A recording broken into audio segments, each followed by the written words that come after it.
ஓம் முருகா வெற்றிவேல் முருகா. வேலுண்டு வினையில்லை, மயிலுண்டு பயமில்லை.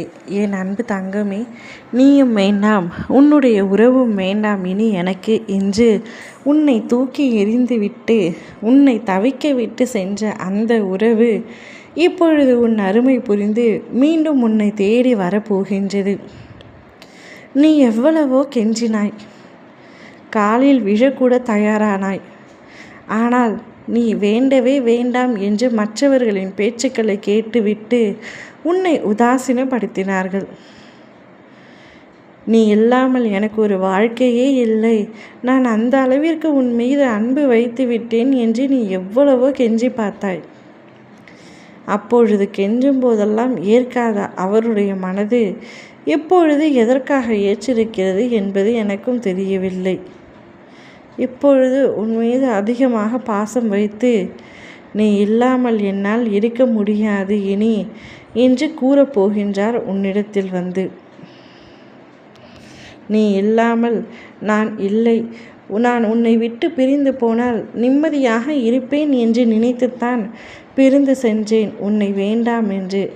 ஆனால் போன நாள் முதலே நான் உன்னை விட்டு நிம்மதியாக இல்லை.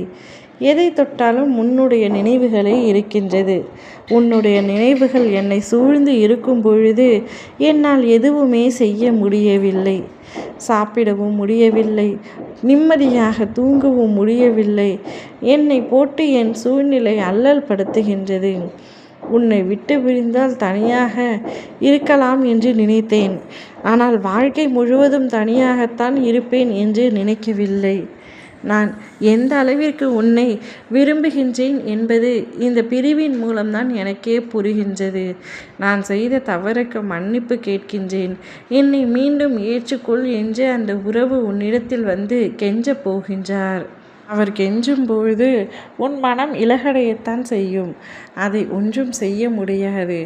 ஆனால் மீண்டும் என்ன முடிவு எடுக்க வேண்டும் என்பதை நீதான் யோசித்து தீர்மானிக்க வேண்டும். இது பேச்சுவார்த்தை அல்ல, இது உறவுமுறை. இந்த உறவுமுறையில் எப்படி இருக்க வேண்டும் என்பதை நீதான் பார்க்க வேண்டும். ஆனால் நான் எனக்கு சொன்னதை உன்னிடத்தில் சொல்லிவிட்டேன். நீ அழுது கொண்டிருக்காதே. உன்னவரை நினைத்து அவர் உன்னிடம் வரப்போகின்றார். உன் உறவு வேண்டாம் என்று சொன்னவர் உன் உறவு ஒன்று இருந்தாலே போதும் என்று கூறப் போகின்றார். அந்த அளவிற்கு அவருள் பல மாற்றங்கள் ஏற்பட்டு விட்டது. அந்த மாற்றங்கள் யாவும் நல்ல மாற்றங்களே. அதை உன்னிடத்தில் அவர் சொல்லும் பொழுது நீ என்ன செய்ய வேண்டும், செய்யக்கூடாது என்பதை நீ தீர்மானித்துக்கொள் தங்கமே. முன்கூட்டியே நான் உன்கிட்ட சொல்லுகின்றேன், அவ்வளவு தான்.